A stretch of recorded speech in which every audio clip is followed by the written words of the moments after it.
I am Dr. Matt Gerber. I am a lecturer here in computer science at the University of Central Florida. All of my degrees are actually from here at UCF. I have some family history here. My parents actually met here.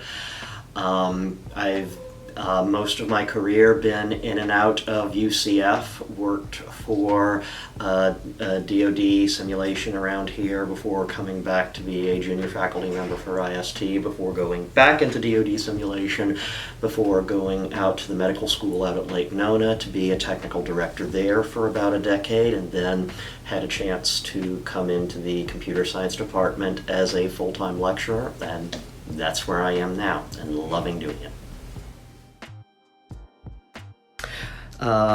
Literally since I was a kid. My dad taught computer science here at UCF. The second time they formed the computer science department, he was one of the professors who came over from mathematics to create it back in, it was either the late 1970s or the early 1980s. I can't remember for sure. I was very small.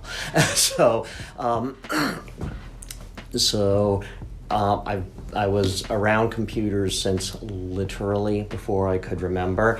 I knew my dad taught them, so that got me interested in them from a very young age. And it just snowballed from there. He was a professor at UCF? Charter faculty member. He opened the place. He started out in mathematics and later was in the Department of Computer Science. He was at UCF for a total of 34 years. He's still around too. His name's Homer Gerber. I like following the areas in general. Now, I'm a lecturer without a research portfolio, so I don't get to delve into the technical aspects of as many areas as, frankly, I'd like to. I've always liked formal systems. My dissertation was in formal systems, or at least formal systems adjacent, because it almost feels kind of like cheating, because I don't just get to teach you computer science. I get to teach you a philosophy course cleverly disguised as a mathematics course, cleverly disguised as a programming course. Those discrete logic courses, formal systems, they're really about learning to think, not just learning to think about computers. They're about learning to think clearly. And obviously that applies to programming. It applies to programming in several very important ways, but it applies far more generally as well. Beyond that, this might sound a bit strange to say, but I really like operating systems. Because operating systems are adjacent to how do we make the hardware work? How do we take these ideas that we have? Because an algorithm is an idea, right? An algorithm is just a set of instructions. I sometimes joke around in class, a computer scientist is a mathematician who can follow directions. And so an algorithm is just a set of instructions for doing math. A computer is a device that lets us actually take those instructions and actually run them in the real world. Lets us actually turn that algorithm into something that does something that takes 3 terabytes of data and gives us the 4 numbers we want out of it, or something that displays a picture for us of a scene graph that we want to see. And what operating systems do is let us orchestrate the interface between those algorithms and the hardware that does it. And there's a lot that goes into that, and it's frustrating sometimes how poorly it works, but it's also amazing that it works at all. So that's another area that always interests me. That was kind of the kickoff, but when I was working for, I can't remember whether it was still Logicon or it had already been eaten by Northrop Grumman. The defense company I worked for for my first job was called Logicon, and it was part of one of those fish-eating fish merger deals that you see once in a while. This company bought that company, bought that company, bought that company, bought that company, and Logicon was like, we're number 4 in that chain. They were eventually bought by Northrop Grumman. But when I was working for them, I got a chance to be an adjunct for a class. Just came up and found out I really liked it. First class I taught, I think, was numerical calculus, and that didn't go very well. Then I taught operating systems. Actually, first for computer engineering, they have an operating systems course over in computer engineering that's almost exactly like the computer science operating systems course, except the assignments are different and it uses a different textbook. But other than that, it's all the same topics completely. So I taught that course a few times, found out I loved that material, and also found out that I really loved teaching. So I was an adjunct off and on for literally the next 20 years until I did finally actually get the chance. A lecturer position came up when I was in a position to go for it, and I said, let's see what happens. And here I am. We've had a few students asking, so. So given that I'm teaching senior design, that probably won't happen very often, I'm sorry to say. And I am sorry to say that because I love teaching that course. That's the Python course that's a lot of people, I should say, not necessarily most people, I don't know the actual numbers, but it's a lot of people's first experience with programming of any kind. And it's interesting, we really need it now because it used to be, way back in the day, that anybody who was interested in coming into computer science probably had at least a little bit of programming experience going into it. Probably at least knew the basics of computer programming and how to program a computer. That killed that. Phones and cell phones, tablets, the rise of pseudo-computers, if you will, created a lot of interest in computing, but a way to be interested in computers without ever writing a line of code. And so we saw people coming into our Introduction to C course who had literally never written code before. And C has been a great language for a lot of things for the last 50 or so years. It's a terrible first language. Python, on the other hand, is a great first language. And that course is just a joy to teach, getting to teach people to program for the very first time. I really enjoyed it the couple of times I got to teach it. I'm certainly open to teaching it again if it comes up, but I only teach 5 courses a year that aren't senior design, and two of those are in summer. Sure. So the chances are relatively slim. That said, Kyle does an absolutely fantastic job with COP 2500, so it is in marvelous hands. My favorite programming language, my personal favorite programming language overall to program in, and this makes me a very strange person, is C#. That is actually my personal favorite language to program in for general programming purposes. Java is very good for what it's good for. Python is fantastic for scripting. I'm old, so I also like Perl for scripting.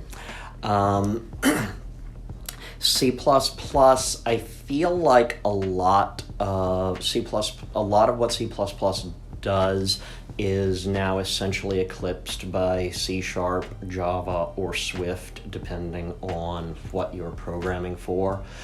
I have not had a chance to use, what's the successor to Java on the Android side?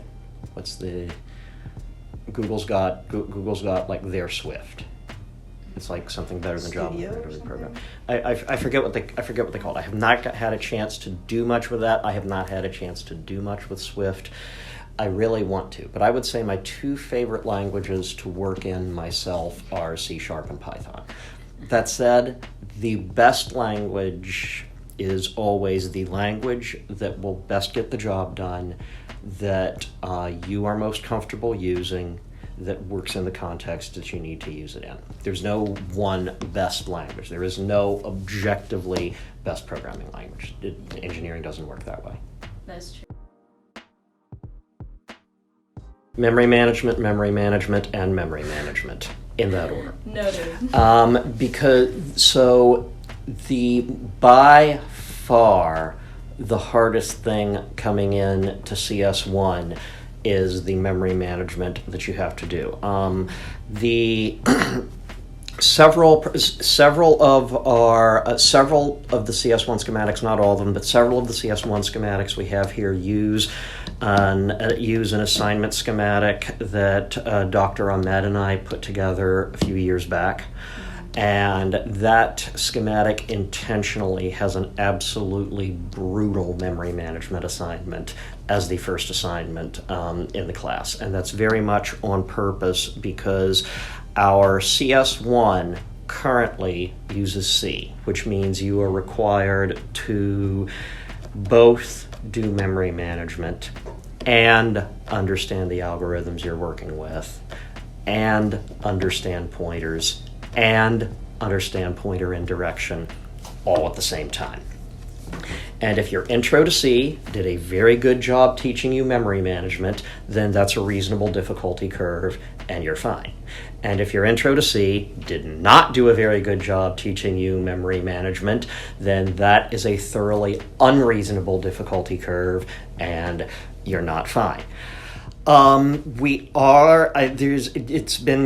been going around, and it's a question of when it will happen and if we can make it work, but we're talking about changing CS1 to either Java or Python partly for that reason. Your first real push into algorithmic programming, maybe don't do that to you at the same time as making you really use memory management for the very first time. But then the question becomes, okay, where do we make you really use memory management? Because spoiler alert, memory management exists. It's a thing. You can't completely avoid it. If you ever end up writing anything at the device driver level, you're not going to get garbage collection. That doesn't happen for you. So you do have to know about it and you do have to understand it. So we have to make you eat those vegetables somewhere, but maybe not in CS1. That said, please don't delay taking CS1 because I said that, because heaven only knows when it's going to happen. But that's a very long roundabout road to the short answer to your question, which is memory management is by far the thing people have the most trouble with in CS1. Drill memory management on your way into CS1 would be my advice.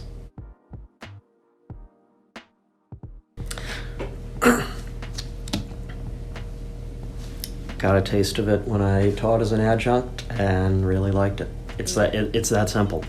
I tried it and loved it. Loved teaching, loved the classroom, loved getting to talk to you all. I just love every part of it. So I wish I could give a more complex answer than that, but the bottom line is I got to teach and I like teaching, so I kept teaching.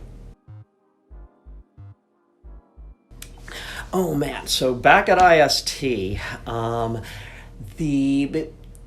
the biggest projects that I got to work on were what we call computer-generated forces projects. So that was what you call constructive simulations. There's three fundamental kinds of simulation, okay? And a simulation is a model in execution, okay? A simulation is you take a model. Your model is, what do we want this thing to look like, okay? And the model is wrong, right? One of the, I'll call him elder statesmen at IST, had a sign, Ron Hofer had a sign on his wall. All models are wrong, some are useful, okay? So you have this model, and a simulation takes that model and actually makes it go, actually executes the model. If you're thinking, that sounds like a game. Yes, a simulation is a game, except a simulation is just a game with real tanks instead of space tanks, okay? That's all it is architecturally. It is a game. And in fact, many simulations actually use game engines, and some simulation engines later get repurposed for games. But what I tended to work on was constructive simulations, which those weren't attempting to look like the real world. I didn't do a lot of work in the live and virtual space. Those were more concerned with how do you simulate things at the tactical and strategic levels, because most of the simulation work here in Orlando is done for the Department of Defense at the end of the day, right? Not all of it, but most of it is done for DoD at the end of the day. So we were looking at tactical and strategic simulations. I ended up doing a lot of work in integrating those simulations.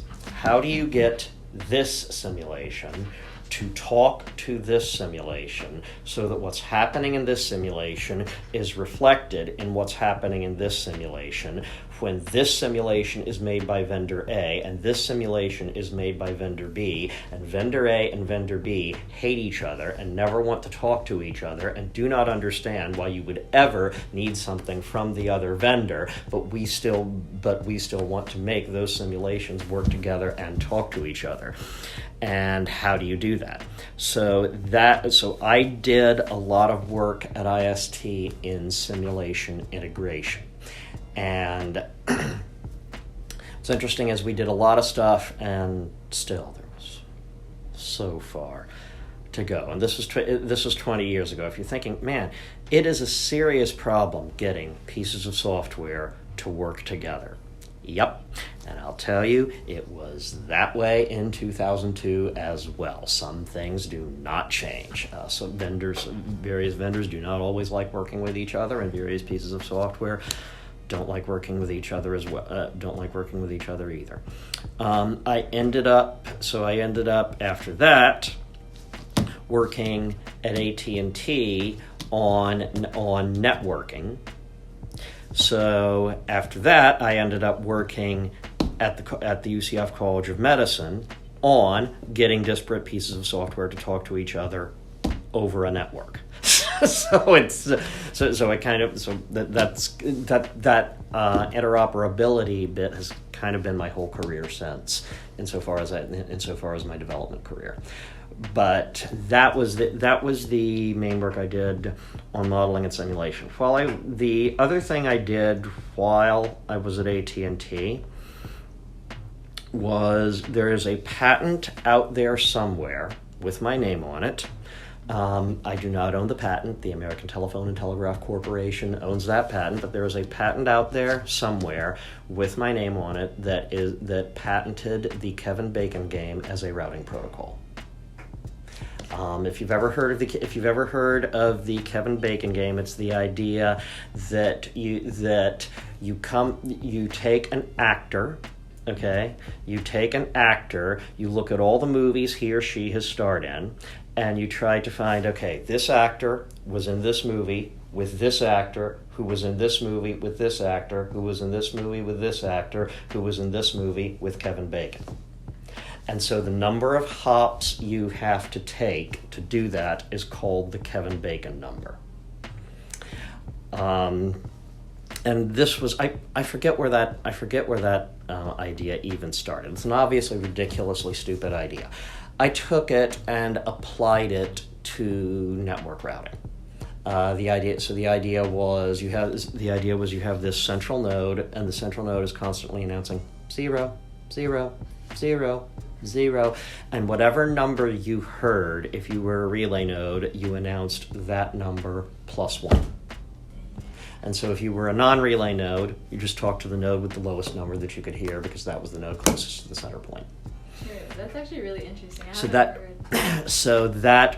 I don't really know how far they were able to take it, because that, very long story what project that was part of, but that's in a patent application somewhere. so that so that routing protocol, that was kind of actually getting that patent was probably the single biggest thing that I actually did working in modeling and simulation. And technically that wasn't modeling and simulation, that was networking, but it was networking for modeling and simulation, so it still counts. Divide and conquer, divide and conquer, divide and conquer. And if you've ever had a class from me, you've heard me sound like we don't say sound like a broken record anymore, do we? Because half of the people listening to this don't know what a record is. But sound like you just sound like you're repeating yourself, saying the same thing over and over again. And I sound like that when I'm talking about divide and conquer. But the biggest thing is never try to solve a big problem, ever. Break the problem into smaller pieces. Work through the smaller pieces, compose the solution, and then also build your understanding from that as well. That's principle 1.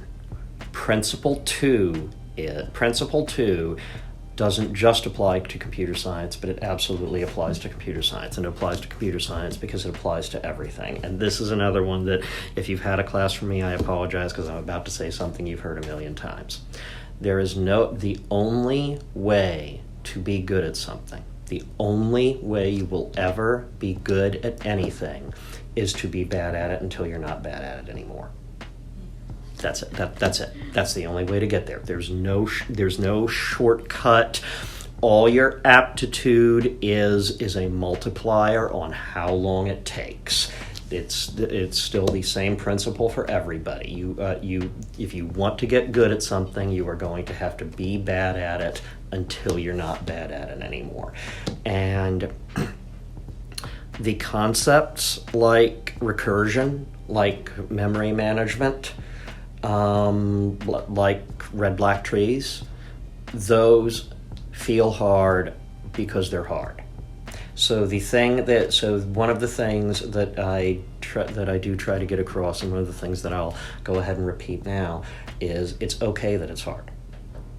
Don't let it feel bad that it's hard. Don't feel like, oh, this is hard, I must not be cut out for this. No, get out of here with that. No, it's hard because it's hard. You're having to put effort into learning it because it's hard. So be willing to sit there and stare at it and be frustrated and say, why am I not getting this, and why am I not getting this, and why am I not getting this, and why did I just fail, and why did I just fail, and why did I just fail, and oh wait, did I just not fail?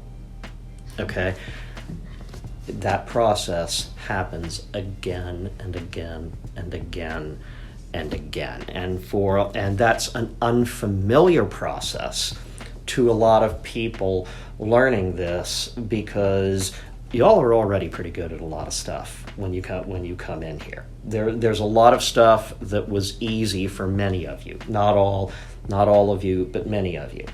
And when you've had that experience, when you've worked with a lot of things that felt intuitive and were fun pretty much from the start, then hitting that first thing that's like hitting that first thing that actually hits back is that's a new experience, but that's a healthy experience. Don't run from it. Fight it. That's that. So those would be my two pieces of advice: divide and conquer, and don't be afraid of being bad at it until you're good at it. I think divide and conquer might apply for the next question, but right. Any tips specifically for students trying to learn a new programming language? That's actually one of the only ones where I don't say divide and conquer. Relate it to your favorite existing language.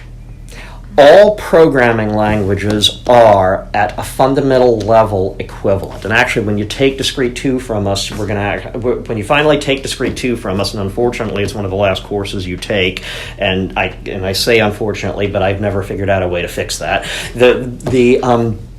When you take discrete 2 from us, you're actually going to learn that in a very real, very fundamental sense, all programming languages are equivalent to each other. Most of you have heard the phrase Turing complete, blah, blah, blah, all programming languages, blah, blah, blah, arithmetic and branching, blah, blah, blah, something, something, something, blah, blah, blah, redstone. You've heard of the idea of Turing completeness, but that idea is very real and has very real implications behind it. And one of those implications is all programming languages are equivalent. So relate what's happening in the new language to what happens in your favorite language. What is this doing that happens over here? How do I get this done over here? It's perfectly okay to think of the new language in terms of the old language. Now, that eventually you only take that so far, right? Because some of you have also heard the complaint, you're writing C in Java and you shouldn't do that. That's very true past a certain point. But if you know C and you don't know Java, then for your first few Java programs, you're going to be writing C in Java, and that's okay. You eventually learn to be, and there's an actual 50-cent word for it, you learn to be idiomatic in the new language. But you don't know that to start out. You don't have to know that to start out. So again, here I'll come back to, it's okay to be bad at it until you're good at it. So for learning a new programming language, relate it to your favorite language, and then past that, write some stuff in it. There's no substitute for, when you're learning a language, there's no substitute for writing code in that language. I mean, the best way to get, what the best way to get better at programming is? What? Programming. Okay, yeah. It's like any. It would be along those lines. And I mean, it's.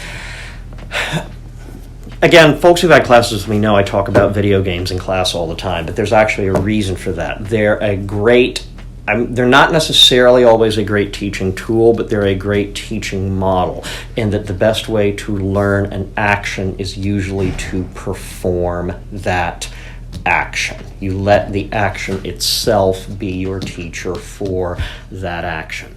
And that works for programming as well as it works for anything else. The best way to get better at programming. Oh, geez. There are way too many answers to that. That's kind of like the whole what's your favorite food question. It's like, am I eating breakfast? Am I eating dinner? I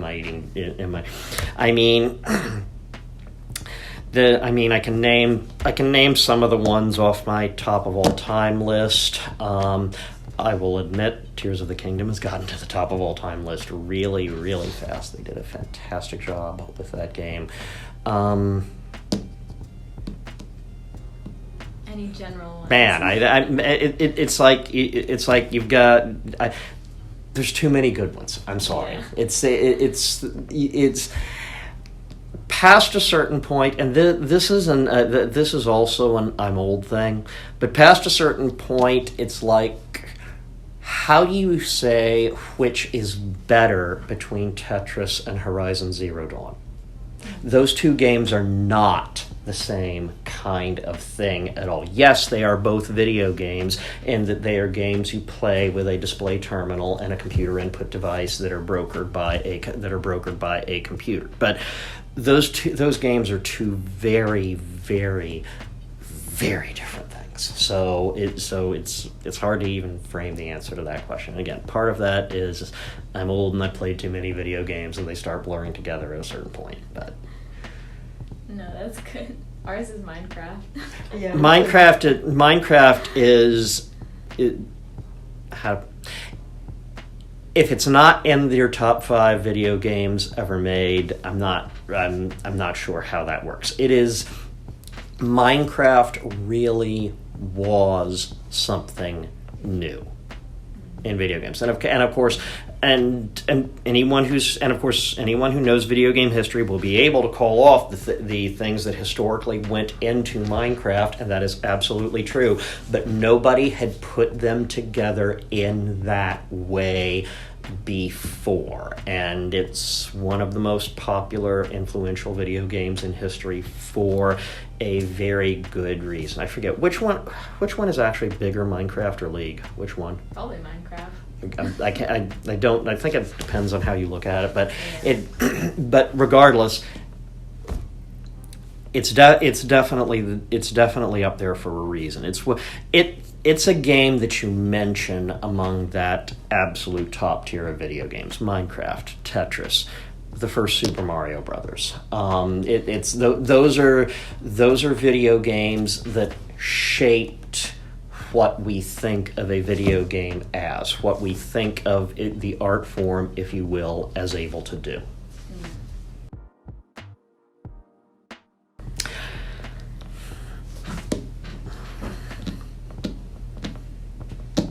Three pieces of advice, and these will carry you all the way through school.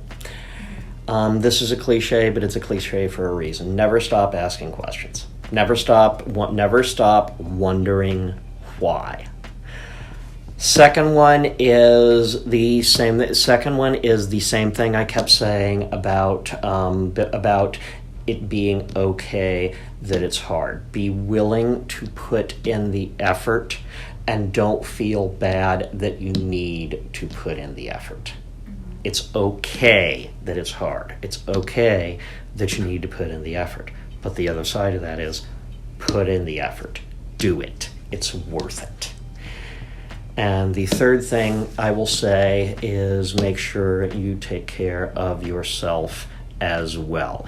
It's a cliche, but it's a cliche for a reason. Eat 3 meals a day. Sleep at least 6 hours a night. I'm actually not kidding.